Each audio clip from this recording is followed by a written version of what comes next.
Assalamualaikum warahmatullahi wabarakatuh.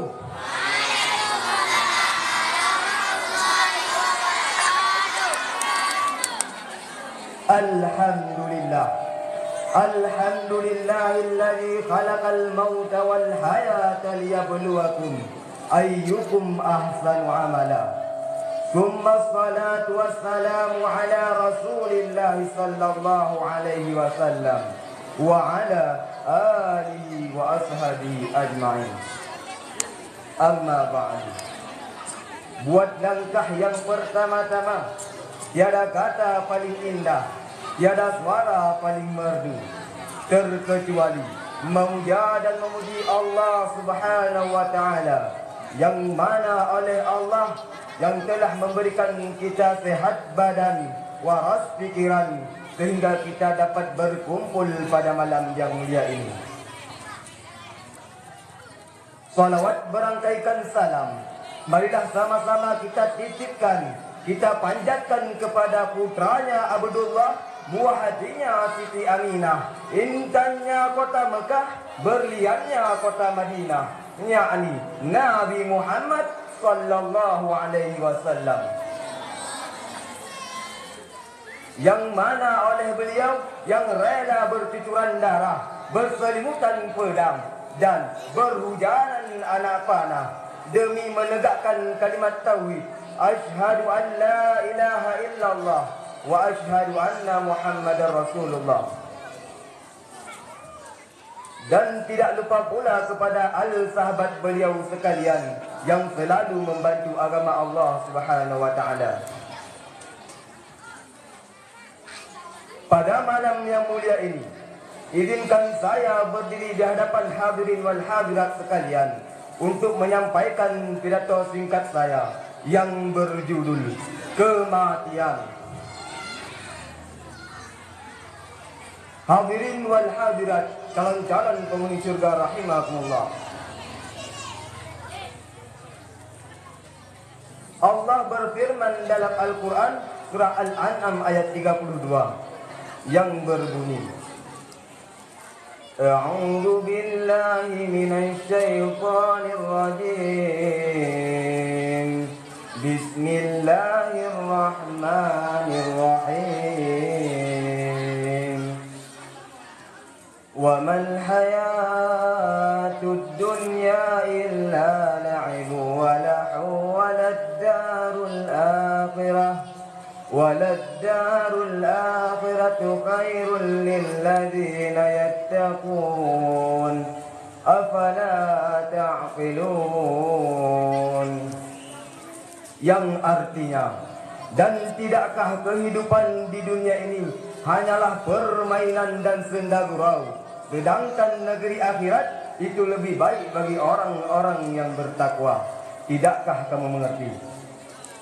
Hadirin wal hadirat yang dirindukan oleh surga, ketika kita memperhatikan realitas kehidupan di sekitar kita, tentunya kita akan menemukan berbagai macam perkara-perkara. Di antaranya adalah kenikmatan dan kesenangan dunia yang hanya bersifat sementara, dan senda gurau yang banyak mengakibatkan orang-orang lalai kepada Tuhannya yang Maha Agung. Mereka hanyut dalam kesenangan dunia yang semu, sementara mereka merupakan Tuhannya. Kenapa mereka melupakan Tuhannya? Karena mereka hanya berlomba-lomba dalam hal keindahan dunia saja. Untuk apa? Untuk mencapai apa yang mereka kehendaki. Mereka tidak memperdulikan antara hak dan yang halal, antara halal dan yang haram. Mereka tidak memperduli itu. Bahkan mereka melupakan kematian yang pasti akan terjadi. Mereka terus-menerus melakukan kerusakan tanpa berpikir terhadap sesuatu yang pasti akan datang, yang terus mengintainya, yang terus menghampirinya, dan yang hendak menjemputnya, yaitu adalah kematian.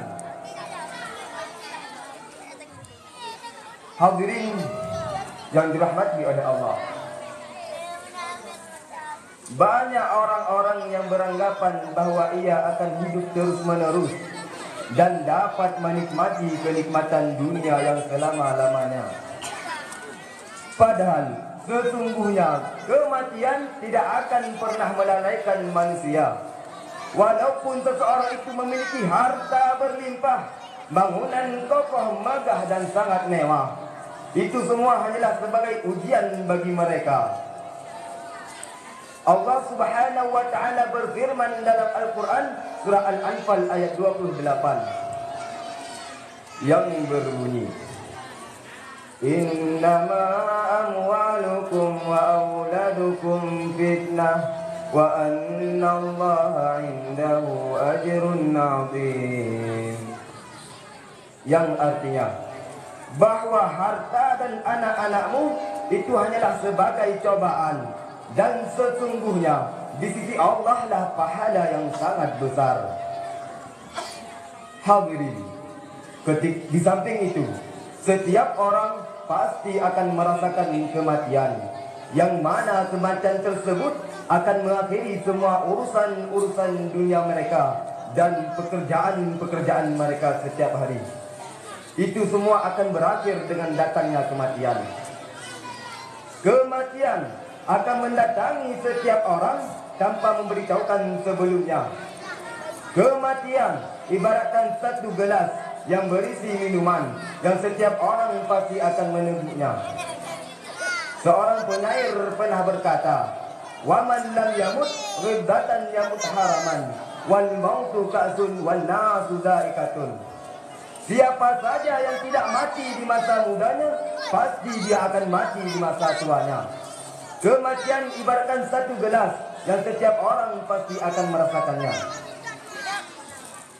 Oleh karena itu, dari sini hendaklah kita memanfaatkan waktu dengan sebaik-baiknya untuk memperbanyak amal soleh kepada Allah dan memperbanyak ibadah kepada Allah Subhanahu wa taala sebelum ajal datang menjemput kita. Dan mintalah ampun kepadanya dari segala dosa-dosa yang telah kita lakukan selama ini. Mintalah ampun kepadanya. Bukankah kematian datang tanpa memberitahukan kita? Sungguh, wahai saudara-saudariku sekalian, ketika datangnya kematian, tidak ada tempat untuk kita berlari, tidak ada tempat untuk kita menghindar, dan tidak ada tempat untuk kita bersembunyi. Kita mau lari kemana? Mau menghindar dengan cara apa? Dan bersembunyi di mana? Kematian pasti akan mendapatkan kita. Oleh karena itu, Allah Subhanahu wa taala berfirman dalam Al-Qur'an surah An-Nisa ayat 78. Aynama takunu yudrikumul maut walau kuntum fi burujin musayyadah.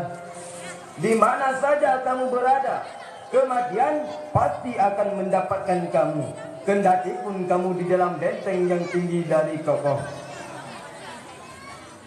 Karena itu, saudara-saudari sekalian, bahwa apa saja yang kita lakukan, kita ini adalah makhluk yang lemah.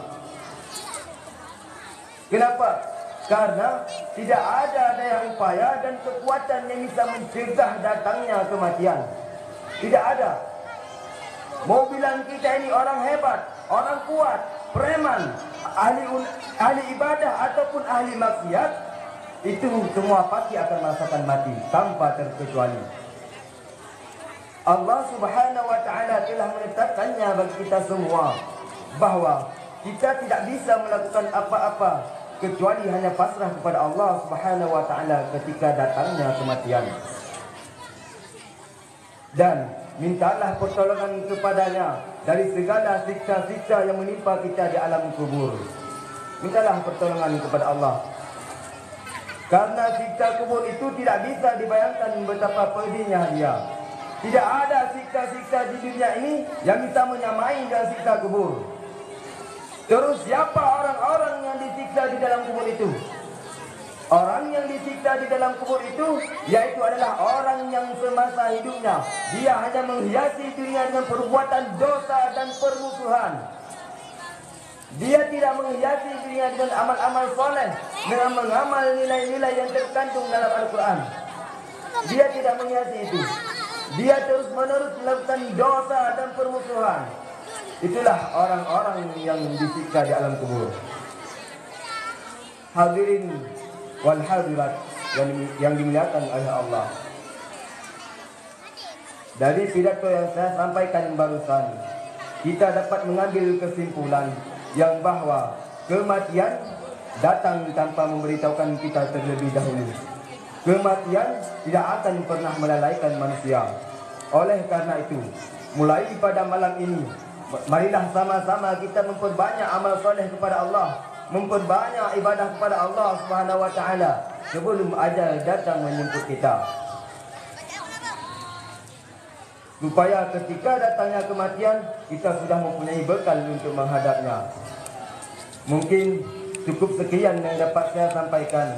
Lebih dan kurang saya mohon maaf atas kesalahan dan kekhilafan saya. Saya akhiri, wabillahi taufiq wal hidayah. Wassalamualaikum warahmatullahi wabarakatuh.